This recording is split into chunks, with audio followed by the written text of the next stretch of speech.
ხო, ტრამპის პროექტის ტრამპს არაფერი ინვესტიცია არ გაუკეთებია საქართველოში, თქვენ შენივრად იცით. გამოიყენეს, თქვა ორიომ კარგი ტრიუკი გააკეთეს, იმას აინტერესებდა რაღაც ფული გადაუხადეს ტრამპს.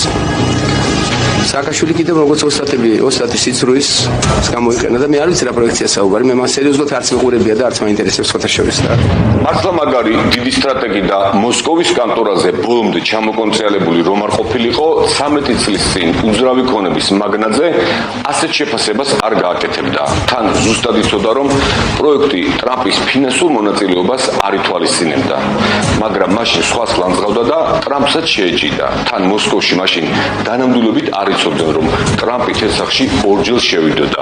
აი მეორე შესვლა კი ნამდვილად გავს მეორედ მოსვლას. ქოციანი გრუზინი ტრამპს ტრამპუშკად მოიხსენიებს. არა იმიტომ რომ უყვარს ანიშნავს, არა, იმედი აქვს რომ ტრამპი პუტინთან დაალაგებს, უკრაინა დაიჩოქებს და ამ ტურბულენტობაში ივანიშვილის გრუზია რუსეთის ხურდაში მოხვდება. და მერე რეჟიმი წუმპეში კოტრიალს გააგრძელებს და ამიტომ რასაც ღიად ვერ ამბობს რეჟიმი, ჯერ კიდევ ვერ ამბობს, იმას რეჟიმის რუპორი იტყვის. მარტო არის უკრაინის დამარცხება, ჩვენი დამარცხება.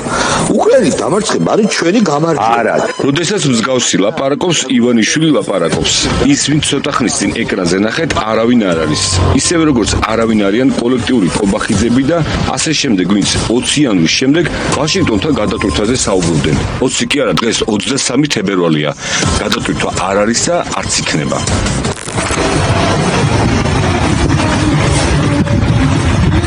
ეს ქალბატონის თავიდანვე ტყუილი და არავინ იყო და ახლა დაბნეული ქოცრუსობა გრუზინები ტრამპის מחვილის იმედად არიან. შეგეხოთ, ხო? ტრამპის מחვილი. ჯერ სათხარ. აბუ-დაბის ლომი. ამანაც რაკნას. კარის მეორე ხარისხოვანი ჯამბაზია. სულ არის ის რომ ეს מחვილი სხვა מחვილია. ბევრს ვერ ვილაპარაკებ, ამაზე ბევრი თქვა და დაიწერა. უბრალოდ ამ გადატვირთვის არარსებულ გზაზე რუსული რეჟიმი ირანს და ჩინეთს ვერ წაშლის. მინდა ვიცნობდე ივანიშვილის გრუზიიდან ვინმეს, ვისაც ახლა კონტაქტი აქვს ვაშინგტონთან. რომელი ხართ რუსული რეჟიმის რიგებში, ვინც ახლა ელაპარაკებით სახელმწიფო მდივან რუბიოს. საქართველოს კარგ მცოდნეს და ირან-ჩინეთის მიმართულებით კაცრი კი არა, უმკაცრესი პოლიტიკის კატარების მომხრეს. რუბიო თუ არა, ეროვნული უსაფრთხოების საკითხებში ტრამპის მრჩეველი მაიკ უოლცი რომ მოსინჯოთ, რუბიოზე უარესია, როცა საკითხი თეირანს და პეკინს ეხება. თუ არ იცით ქოცრუსებო, გეტყვით რომ კონგრესმენების დროს ჯერ კიდევ 2020-ში უოლცს იმ წერილზე აქვს ხელი მოწერი, რომლითაც კონგრესმენების სახელმწიფო დეპარტამენტს ივანიშვილის დასანქცირებას თხოვდნენ. რომელი სანქციები? აიგო რომ აგარტყათ ცივილიზებულმა სამყარომ და დიდი ალბათობით უარესი რომ გელოდებათ წინ. კარგი მინისტრად წოდებული გომელაური თქვენ რომ ვახოს ეძახით, მაგნიცკის სიაში მარტო ხომ არ იქნება, მალე ოჯახსაც დაეწევა ტრამპუშკას מחვილი. ივანიშვილის გრუზია ტრამპის ამერიკასთან ვერ გადატვირთავს. ამიტომ ბალეშიკობს დაუმარცხებელი უკრაინის დამარცხებას იმაზე მეტად, ვიდრე ომის დაწყებამდე და ომის დაწყების დღეს. ამიტომ უხაროდა რუსების მსგავსად ქოც, როდესაც ტრამპა ზელენსკის დიქტატორი უწოდა. მაგრამ რა ვუყოთ ივანიშვილის გრუზინებო იმას, რომ ვაშინგტონის საგანგებო წარგზავნილმა უკრაინაში კით კოლეგმა ზელენსკის მეომარი ქვეყნის მამაცი ლიდერი უწოდა. იქნებ ისიც დაუმალოთ პროპაგანდით გამოლაყებულებს, რომ რუბიო სიკორსკის შეხვედრაზე უკრაინა და ნატო მთავარი საკითხი იყო, რომ მაკრონი და სტრამერი ვაშინგტონში სასცენოდ კი არა, უკრაინაზე ჯალად პუტინზე და სოფლიოს ახალ წესრიგზე სასაუბროდ ჩადიან.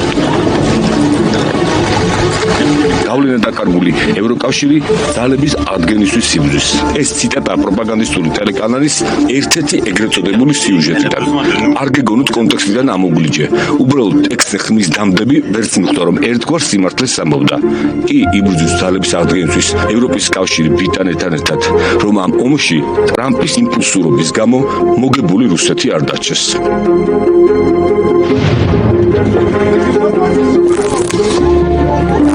In private meetings and public meetings, für das Engagement aufmerksam zu machen auf die neuen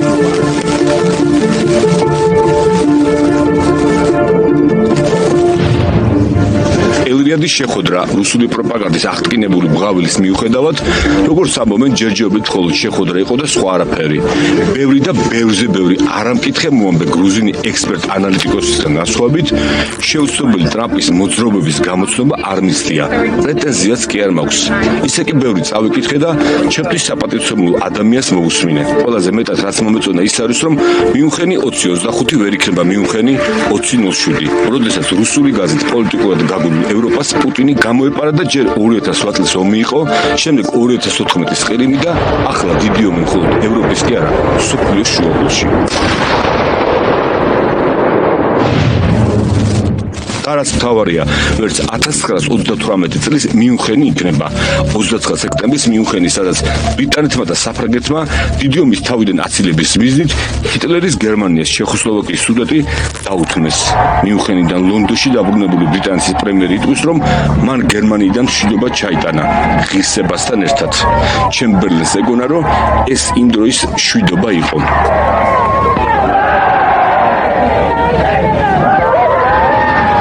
Prime Minister. მე რაც მოხდა ყველა მისის. გათავხედებულ ჰიტლერს ჩეხოსლოვაკია არ იყო. ახლა 138-ია და არც 2007, არც ტრამერია ჩემბერლენი და არც მაკრონის საფრანგეთის პრემიერი დალადიე. რაც მთავარია ზელენსკია, რომელიც ახლაც იქ არის, სადაც 3 წლის წინ იყო. Всем добрый вечер.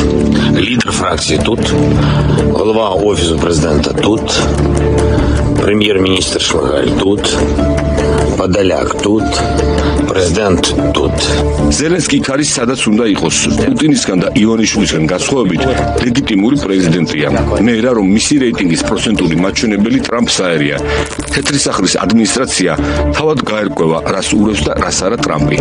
ელრიაც რა გაგრძელება ექნება, ესიც არავინ იცის. ხომ გითხარით, ზელენსკი იქ არის, სადაც უნდა იყოს. სხვა კითხვა მაქვს. ჩვენ სად ვართ? ან სად გვინდა რომ ვიყოთ? ივანიშვილის რუსულ გრუზიაში თუ ახალი სამყაროს ნაწილ სახელმწიფო საქართველოში. ახლა ბორია რადონევის გრუზიაში ვართ, სადაც მხოლოდ იმიტომ დევნიან ადამიანებს, რომ მათ რუსის მონობაში ცხოვრება არ უნდათ, სადაც ადამიანებს საარსებო მინიმუმზე 19-ჯერ მეტ ჯარიმას უწევენ. და ეს მაშინ, როცა არალეგიტიმური პარლამენტის თვითონ წევრებს ხელფას ჩვენი ჯიბიდან მოვხდით. ასე მაგალითად, დიმე პაპოშვილის ხელფასი 14,600 ლარია. ფიზიკურ ტერორთან ერთად რეჟიმი ახალ ფინანსურ ტერორს ახორციელებს და ეს მაშინ, როცა რუსი ოლიგარქი სანქციების შიშით ოფშორებიდან მიტაცებულ ოკუპირებულ საქართველოში გამორბის. გრუზიად გადაკეთებულ ახლა უკვე ქვეყანაში 418 მილიონის ნახატი შემოიტანა და თან ისე რომ საიმპორტო გადასახადდა, რომელიც 242 მილიონი ლარი იქნებოდა, თეთრიც არ გადაუხდია. ძარცველები არ ეხდიან, ძარცველები ძარცვავენ. ახალი სტრატეგიის შემდეგია ტუილის ახალი კასკადი და აქციაზე მყოფთა გამოვლენა. გამოვლენის შემდეგ კი გაშორება, დაშინება, მუქარა შანტაჟი.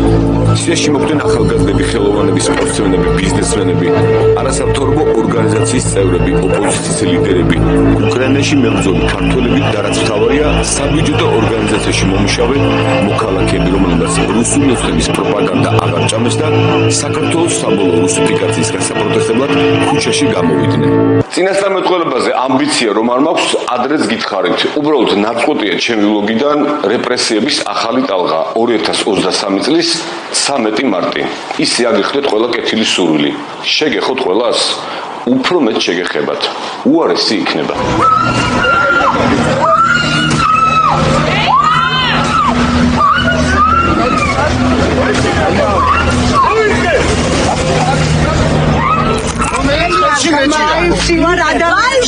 ახლა იმათ შეგეხებათ, ვინც ტელევიზორში უყურებთ, როგორ გაიტაცეს სხვისი შვილის შავებში ჩასმულა ივანიშვილის კადიროველებმა. თქვენი შვილი არ არის და ამიტომ გადაცეთ გაპრელებულ რუსულ არხზე. რადგან იკაკაცია თქვენიანი არ არის, ამიტომ გკიდიათ, რომ მას ჩაუდეს და საპრობილეში ფაქტობრივად აწამებენ. თქვენ შვილს რომ აღმოაჩნდეს რამე ჯიბეში, ჯერ ზემოთ აწევთ და მერე გამოიყვანს და ამიტომ კიდიათ რეჟიმის პატიმრები რამ მდგომარეობაში არიან ივანიშვილის საკანში. რამდენი ბოზია ტინდერის ბუზები განან. შეგაგიკეთებთ დუბინკას, თქვენ ევროპაში ხომ მოგწონთ კუჩი სექსი. რა გიგონა აქ რომ მოდიოდი, გადარჩებოდი, პოლიციის მანქანაში წაგიყვანთ, მუხლებზე გაგაყენებთ და პირში მიგცემთ. შებრზო, შეგვიძლია შენს პირში ჩაგაჭვათ. ის მოწოლყა გასლავს რომ იღებ წამოდი და ასე ერთგვარად მე მოყვ. ყველა დირკაში გიხმართ. შვიდათღათ რადგან თქვენ დას, დედას ან შეყვარებულს მილიციელი კოლექტიური სახელი დგებუაძე არ აფურთხებს. შვიდათღათ რადგან თქვენ დას, დედას, შვილს ან შეყვარებულს ბიძინეს ხარება კადირას შავრაზმელები გაუპატიურებით არ ემუქრებიან. ეგრე გააგრძელეთ. ებულია ყველა.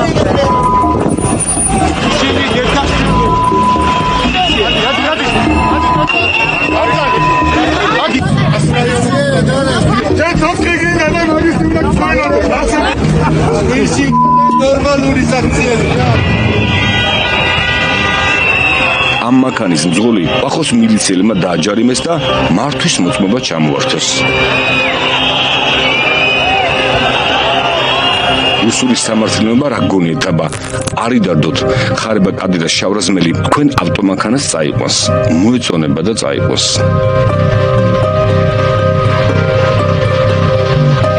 ანუ გენეტიკაში გაქვს მოღალატეობა? კარგად დაიმახსოვრეს და მონახარია. ზურაბიშვილის ადვოკატად დამცველად არ გამოდგები. ის გოგო კი არ მეწოდება კაცის მიღმა ვისი ხმაც ისმის. ის ხომ არავინ არ არის, აი ესე როგორც კოლექტიური კობახიძეები და რუსული პროპაგანდის ხუთში სხვისი დაწერილი სამკითხველები. ეს ხმაც და ის ხმაც იმ კაცის ხმაა.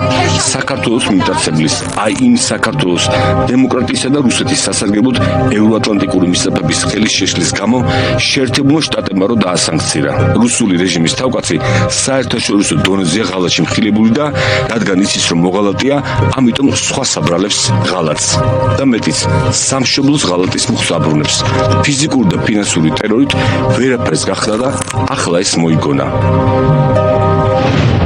მოიგონა და კომისია შექმნა, რომელიც აგვისტოს ომთან მიმართებით წინა ხელისუფლების დანაშაულს შეისწავლის და ამასობაში ტრამპი წამით მაშულგულად მოევლინათ. ტრამპის ფრაზა ის რომ მე არ უნდა დაწყებულიყო, შეგეძლოთ გარიგება დაგედოთო, რუსულმა პროპაგანდა მოსკოვში და თბილისში ერთადერთ დაიტაცა. აი ხომ ვამბობდით. არ უთქვამთ გრუზინებს, მაგრამ იგულისხმებოდა ხომ ვამბობდით ომი 2008-ში საქართველოს დაიწყო. ივანიშვილის და გრუზინების სიხარული ნაადრევი აღმოჩნდა. ტრამპი ტრამპია, მაგრამ გრუზიასგან განსხვავებით შეერთებული შტატების სახელმწიფო და ტრამპმა შეცდომა გაასწორა. რუსეთი უკრაინას დაესხა თავს. მაგრამ ივანიშვილს თავის გეგმა აქვს. კომისია მოსკოვის კანონით დაწერილ დასრულებას გამოაქვეყნებს. ომის დაწყებაში საქართველოს დაადანაშაულებს. მოსკოვის ურდოში უნდათ ასე, რომ დიდ საერთაშორისო მაგიდაზე დაბრუნებულს 2008 წელი მაინც არ ქონდეს თვითად. აბა ტყუილად ხომ არ მოიყვანა 2012-ში ხელისუფლებაში ქართული კოშმარი და ტყუილად ხომ არ დატოვა 2024-ში. ზელენსკი გამოეპარა. მის ჩამოსაგდებად ომი დაიწყო და რაც ომით ვერ შეძლო, ახლა არჩევნებით უნდა. თავად არალეგიტიმური ზელენსკის აცხადებს არალეგიტიმურად.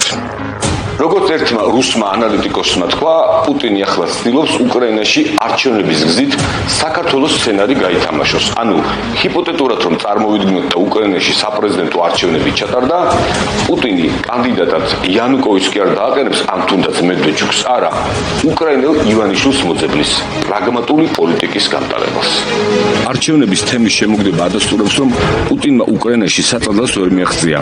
ომი არა თუ ვერ მოიგო, ვერც მოიგებს და ამიტომ ჩინეთის თემზე შემჯდარი თავით გადაეშვა ეგრეთ წოდებულ სამშვიდობო მოლაპარაკებებში და ზურაბიშვილს რომ დავესესხო, ძალიან ცდება პუტინი და მე მივამატებ მისი მარიონეტები აქ საქართველოში, თუ ფიქრობენ რომ იციან რა მოყვება ელიას და რა სიზამს ბოლოს ტრამპი. Президент тут. ზელენსკი იქ არის, სადაც უნდა იყოს. ჩვენ სად ვართ, ეს არის ახლა მთავარი კითხვა. რუსული რეჟიმი, ანუ ივანიშვილის შულავერის კომიტეტი 13 წელია ჯიჯგნის მიტაცებულ საქართველოს. ქართველი ხალხი კი ბოლო 13 წელია უიარაღოთ შიშველი ხელებით იბრძვის თავისუფლებისთვის და სახელმწიფოს დაბრუნებისთვის. როგორ დავამართო დიქტატორი და თანამედროვე ორჯონიკიძე? სიმწკიცით.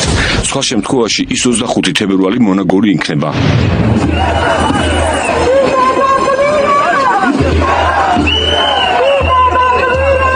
მე რა რომ ახლავს თავს, მე რა რომ საპატრიარქო დუმს, სამაგიეროდ პატრიოტსანი პატრიოტი მგლსახურები არ დუმან და რაც მთავარია არ დუმს ხალხი. ზეკი 25 თებერვალია, საქართველოს გასაბჭოების სისხლიანი დღე.